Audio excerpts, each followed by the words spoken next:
सुनाओ Nifty 50 market prediction for tomorrow. अब देखिए 24,945 का लेवल हमें देखने को मिला एंड यहाँ पर ऑल टाइम हाई में अब ज्यादा इंतजार नहीं है, कोई बहुत बड़ा यहाँ पर डिफरेंस नहीं रह गया है। Hi this is Dev and watching traders diary. दो सेक्टर पर ध्यान देना चाहिए, मई जाने वाली जून में ये सेक्टर बहुत अच्छा कहीं ना कहीं परफॉर्म कर सकते हैं एंड उसके बाद आप देखिएगा यहां पर आपके सामने यूएस से थोड़ा सा प्रॉब्लम देखने को मिल रही है, बट यूएस की कोई प्रॉब्लम ही नहीं है। आप देखोगे कि किस तरीके से बिहेव कर रहे हैं यूएस मार्केट्स, वो डाउनग्रेड वो वाउनग्रेड वो सब कुछ यहाँ पर ना डिस्काउंट कर रहा है। ये यहाँ पर आप देखेंगे डाउ अब प्लस में आ चुका है, 300 पॉइंट नेगेटिव था एंड अभी आप देख रहे हैं कितना ऑलमोस्ट ये प्लस में आ चुका है। 1% की रिकवरी हमें देखने को मिल रही है निचले लेवल से। मैंने कहा था आपके सामने कि बॉटम बन चुका है यानी कि बन गया। वो चार्ट हमारा बनाया हुआ वो सबसे सटीक है, तो उससे हटना नहीं है। जो भी होना है उसमें सब कुछ दिखेगा, मैं अभी आपके सामने रखूंगा।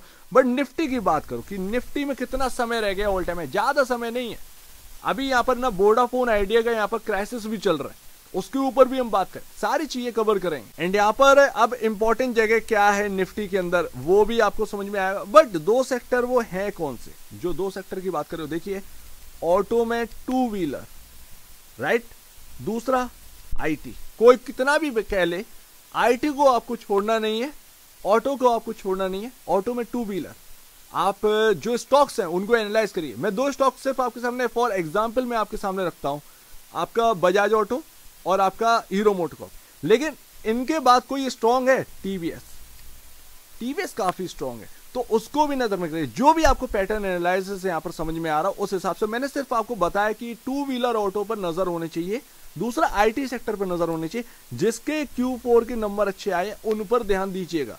ये पूरा यहाँ पर अगर निफ्टी ऑल टाइम हाई लगाएगा तो लोग ढूंढेंगे कि कौन सा सेक्टर रह गया है जिसके अंदर रिकवरी देखने को मिलेगी। वो ऑटो टू व्हीलर ही है। 13,000 का बजाज ऑटो आज आपकी डेट में 8,500 रुपए के आसपास का देखने को मिल रहा है एंड वो चल रहे हैं। आईटी आपका आप देखेंगे कि कहां पर था, टीसीएस लमसम 3500 के आसपास, 3500 क्यों 4,500 के आसपास था, अभी आपको 3500 का देखने को मिल रहा है।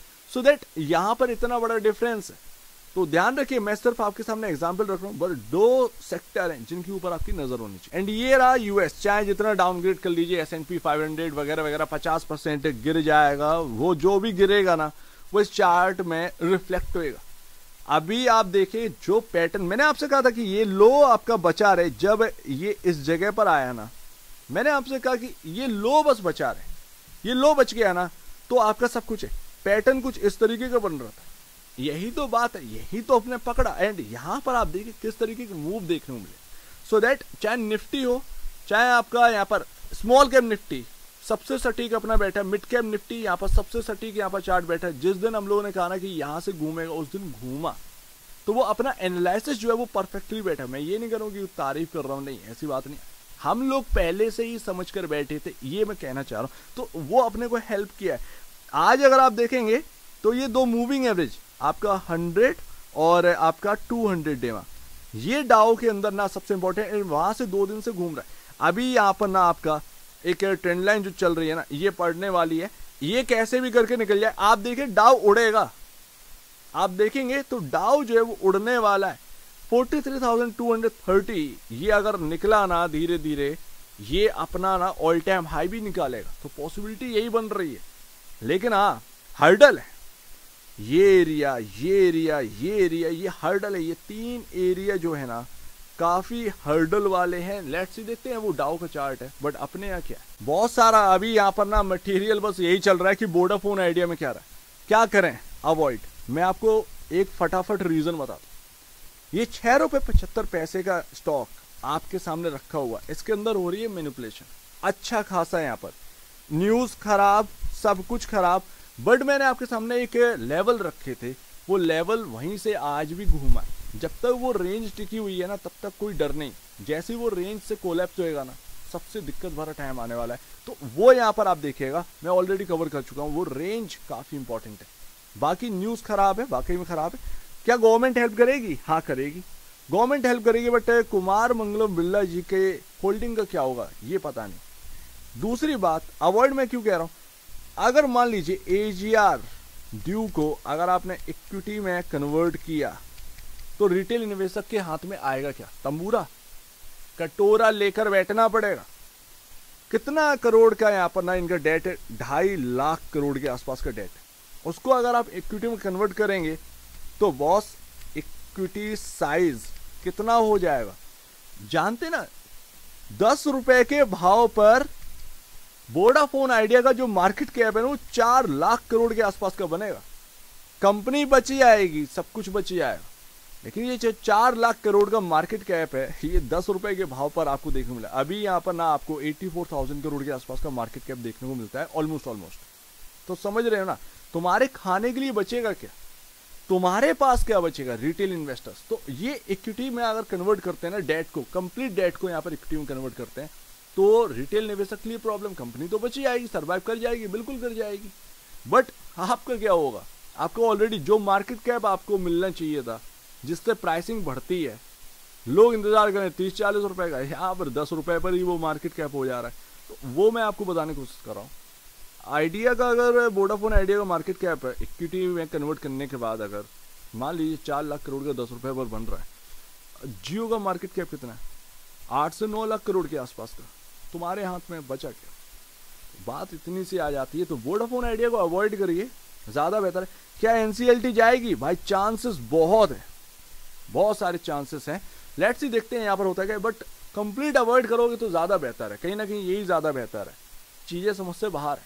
बाकी अपना रिलायंस इंडस्ट्रीज वो क्या कर रहा है भाई फूफा ऑफ द मार्केट, सबसे सटीक बॉटम यहीं पर बना, निफ्टी के साथ बॉटम बना था। ध्यान है आपको कितना कवर किया? 3 महीने कवर किया लगातार। मैंने आपको एक रेंज दी थी 1446, 1463, ये इसी रेंज में अटक रहा है। अटक रहा है या नहीं अटक रहा है? इसने गैप भी फिल कर दिया। ये जो गैप था ये भी फिल हो चुका है, फिल हो चुका है गैप। अब यहाँ से क्या 1463 के ऊपर जब तक ना टिक जाए तब तक यहाँ पर एक नई तेजी की शायद शुरुआत नहीं हो पाएगी। ये ध्यान रखिएगा। काफी तेज चला है तो वो देखना पड़ेगा भाई क्या होता है, बट ये रेंज अभी थोड़ी सी फंसाने वाली 1446, 1463 एंड लास्ट निफ्टी वो क्या करना। तो हमने सब कुछ कवर कर लिया, ऐसा कुछ भी रहा नहीं है जो छूट गया हो। निफ्टी में क्या है बॉस? वीराना क्या कह रहा है? क्या कह रहा है? वीराना लौटा या नहीं लौटा? हाँ लौटा। वीराना कह रहा है कि भाई ऑल टाइम हाई की तरफ हम कहीं ना कहीं जा चुके हैं। देखिए खबरें ऐसी अब ग्लोबल लेवल पर कुछ है नहीं। बाई चांस सिलेबस से बाहर अगर कुछ चीजें ऐसी आ जाएं तो एक अलग बात है, अदरवाइज सिलेबस से कुछ ऐसा है नहीं आने वाला। तो ऑल टाइम हाई में सिर्फ और सिर्फ 1200 से 1300 पॉइंट का ही डिफरेंस रह गया है निफ्टी में। कोई बहुत बड़ा डिफरेंस तो है नहीं, 500-600 पॉइंट तो यूं चल जाता, तो पता नहीं। अब यहाँ पर क्या है बॉस? बॉस ये है कि आपका मैं इंपॉर्टेंट लेवल बता सकता हूँ कि वो कौन सी इंपॉर्टेंट जगह है जिस पर आपको ध्यान में रखना है। वो ये जगह है, इसको हम इधर क्रॉस करें एक ही दिन। वो कौन सी है? 24,750 से 24,850, माफ कीजिएगा थोड़ा बीच में अटक गया। 24,750 से 24,850 ये वो रेंज है जहां पर आपको ध्यान रखना है। निफ्टी के अंदर 24,750 लिख देता हूँ, 24,750, 24,850, ये 100 पॉइंट की रेंज यहां से देखना है। अगर 945 चल ही रहा है, थोड़ा सा डाउन होता है, तो यहाँ पर ये देखना है कि क्या निफ्टी में यहाँ पर कोई उबाल तो नहीं आ रहा, क्या बैक तो नहीं मार रहा है, क्योंकि ये काफी इंपॉर्टेंट जगह है। यहाँ से कहीं ना कहीं आपको जो है वो एक अपसाइड, अच्छी खासी वाली अपसाइड अगर कोई देखने को मिलेगी या निफ्टी में कोई घुमाव देखने को मिलेगा तो वो यहीं से देखने को मिल सकता है। ध्यान रखिएगा। इवन अभी 945 पर होना, यही जगह काफी इंपॉर्टेंट हो जाती है। 900, 870 यही काफी इंपॉर्टेंट है। हम 24,750, 24,850 तो बहुत दूर की बात कर रहे हैं। 24,870 ही काफी इंपॉर्टेंट, 870, 880 यही काफी इंपॉर्टेंट बैठ जाता। तो ये बिल्कुल नियर का है, यहाँ पर ना घूमने का है। बाकी अच्छा रेंज जो है वो यही है। अगर यहाँ से घूमता हुआ मिलता है तो कहीं ना कहीं यहाँ पर जो है आप देख सकते हैं। अदरवाइज अगर इसके नीचे की क्लोजिंग मिलती है तो वो अच्छी बात नहीं होगी, लेकिन लग नहीं रहा है कि नीचे की क्लोजिंग कोई आपको देखने को मिल जाए। तो वो बात यहाँ पर आ जाती है। मार्केट में भी कुछ ऐसा सिनेरियो है नहीं कि कोई खराब सिनेरियो हो वगैरह वगैरह की जिसकी वजह से निफ्टी एकदम बैक मार जाए, तो ऐसा कुछ लग नहीं रहा है। तो ये इंपॉर्टेंट काफी रेंज है, कहीं ना कहीं आगे बढ़ना चाहिए। 25,000 के ऊपर यहाँ पर निफ्टी जाना चाहिए, और एक बार 25,000 के ऊपर निकलना स्टार्ट हुआ ना, मतलब निकल तो चुका ही था, 25 या 100 200 300 आ गए तो आप ये समझिएगा कि ऑल टाइम हाई तो ये टेबल पर रखा हुआ है, फिर ट्रेडर कहाँ मानेगा, और वो FIS की बाइंग, तो वो सारी चीजें यहाँ पर आ जाए। तो अपने हिसाब से काम करिए। मैं तो यही कहता हूँ कि एक लॉट में ही काम करिएगा, और कुछ पॉइंट आपको मिल रहे हो इस एनालिसिस से तो वो पॉइंट लीजिए, अपना एक ना सही तरीके से डिसीजन बनाइएगा, जो भी आपको एनालिसिस के बाद लगता है ज़्यादा बेहतर है। मैंने ऐसा कुछ भी यहाँ पर ना छोड़ा नहीं है जो आपका थोड़ा सा बाहर रह जाए, सब कुछ बता दिया है। आप खुद भी यहाँ पर वन डे कैंडल स्टिक पर ये आप देख सकते हैं कि ये इंपॉर्टेंट जगह है, ठीक है ना। तो ये सारी चीज़ें आपके पास ही है। सो उम्मीद है काफ़ी कुछ आपको समझ में आया होगा। और ये 480 का जी 24,480 इधर मैं खुद काम किया हूँ, जो एक बड़ी तेजी आई थी ना 500 पॉइंट वाली, मैं आपको बताकर गया था ये 24,480 काफ़ी इंपॉर्टेंट है। जब ये निफ्टी गिर रहा था तो यहीं से एक सॉलिड रिकवरी आई थी, किसी को नहीं पता था कि 500 पॉइंट एक ही दिन में चल जाएगा, बट वो चला। लेकिन कुछ तो खाने के लिए मिला होगा, मुझे मिला तो आपको भी मिला होगा। जब मैं आपको बता के जा रहा हूँ तो कहीं ना कहीं आपको भी मिल रहा हो। यही तो नोटिस करने वाली बात, तो नोटिस करना पड़ता है क्या घूम रहा है। एक ना थोड़े से तरीके, थोड़ा सा रिस्क कहीं ना कहीं एक ना बनता है। ट्रेडर हैं आप तो कहीं ना कहीं थोड़ा सा रिस्क लेना पड़ेगा, ये बात है। शॉर्ट कुछ नहीं होता, कहीं ना कहीं आपको थोड़ा सा रिस्क कहीं ना कहीं तो लेना ही पड़ता है। तो वो सारी चीज़ें आपको मैनेज करनी पड़ेंगी। कैसे आप मैनेज करते हो ये आप जानिए, बट एक लॉट से ज़्यादा यहाँ पर काम करने की जरूरत नहीं। एक लॉट इनफ है। वैसे भी आप जानते हैं बहुत महंगी लॉट हैं, और पैसा जब जाता है तो मतलब सैलरी से चली जाती है, ऐसा लगता है। तो सीधी सी बात, जो कुछ भी पॉइंट आपको मिल रहा हो इस वीडियो से वो आप लीजिएगा, एनालाइज करिएगा, एंड 2 सेक्टर इन पर नज़र रखिएगा। जैसा भी आप एनालाइज करें वो आपके ऊपर है।